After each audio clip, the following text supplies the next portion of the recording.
morning, everybody. I hope you have your cup of coffee. This morning we'll be reading from Isaiah 44, 9 through 20. We'll be talking about idols and how God looks at idols and how we create idols. So let's go. Isaiah 44, 9 through 20. This is Isaiah speaking, the prophet. All who make idols are nothing, and the things they treasure are worthless. Those who would speak up for them are blind. They are ignorant to their own shame.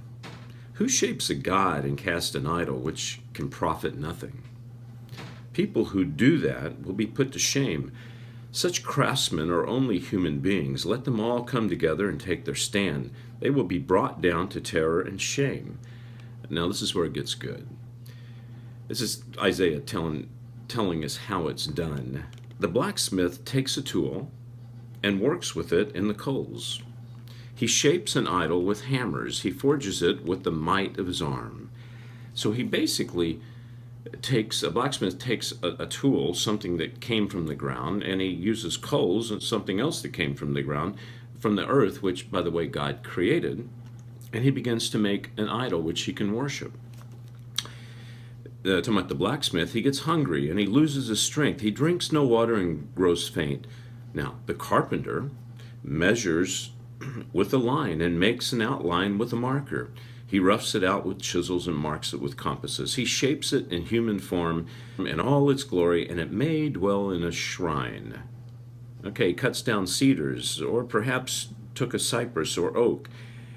He let it grow among the trees of the forest, or planted a pine, and the rain made it grow. So basically, a carpenter takes wood, a tree, which God created. He created the rain, and the rain comes down, sunshine comes down the tree, makes it grow. So the carpenter takes it and makes an idol out of it. With what? With tools that came from God. Okay? And so listen to this. It is so the wood that the carpenter makes for an idol to worship, part of it is used for a fire to cook food, and the other part is used for a idol to worship. It is used for fuel for burning. Some of it he takes and warms himself. He kindles a fire and bakes bread. He also fashions a god and worships it. He makes an idol and bows down to it. Half of the wood he burns in the fire. Over it he prepares a meal. He roasts his meat and eats his fill. He also warms himself and says, I am warm. I see a fire. From the rest he makes a god. His idol, he bows down to it and he worships. He prays to it and says, save me, you are my God. Remember, this is the same wood that he warmed himself and he cooked food with. Now, they know nothing. They understand nothing. Isaiah is talking about the people that make the idols. Their eyes are plastered over so they cannot see, and their minds are closed so they cannot understand. No one stops to think. No one has the knowledge or understanding to say, half of it I used for fuel. I even baked bread over its coals. I roasted meat and I ate. Shall I make a detestable thing from what is left? Shall I bow down to a block of wood? Such a person feeds on ashes and has a deluded heart and misleads himself. He cannot save himself or say, it is not this thing in my right hand, is not this thing in my right hand a lie. So let's talk about this. How does what Isaiah is talking about, what God is breathing through Isaiah, how does that apply to us today? All right? Now, of course, you go into a church, you see crosses, you see all these idols, and a lot of churches still do bow to idols, okay? And there's a problem with that, and you know that. When a thing in a church becomes your God instead of God himself, whether it's a human being or an object, then you got an idol problem. But let's talk about another part of idol worshiping. Okay, what about that nice car that you have? What about the jewelry that you might be wearing? What about the bank account?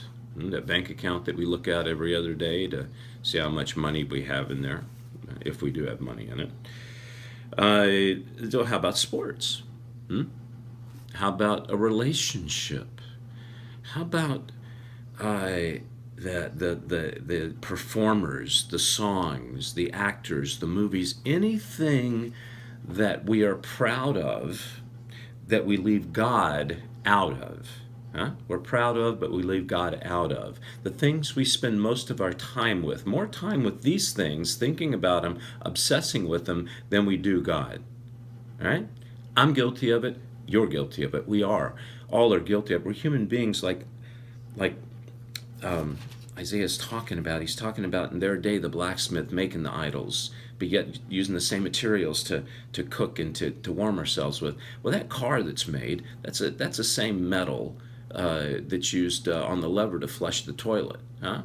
I mean, anything that we put in the place of God, we need to look at and say, God, I've sinned. I'm sorry I'm doing this. The money, it's made out of paper. It's the same thing. It's probably the same paper that you make toilet paper out of. So I know very wealthy people that are not married to their money, and they do love God. And I know very poor people that what little they have, they are married to their money. And they don't put God first. And then there's wealthy people that are married to. See, it's not about the amount you have, it's how you view what you do have. All right? Idols. We have to be really careful. Okay? What I would like to see is every time myself and anyone else says, I want you to look at this beautiful house or this good-looking car, I'd like to hear after that, I want you to see that beautiful house that God has blessed me with.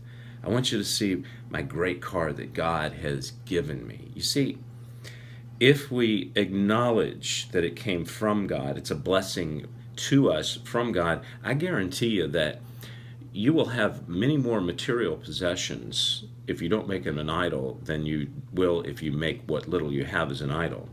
Because God looks at us and he goes, can they handle it? So you ever wonder why we struggle with not having enough, or what we consider not having enough? And could it be that what we do have, we place too much emphasis on it? We make it too important, that if God did give us more, we would be into a lot of trouble.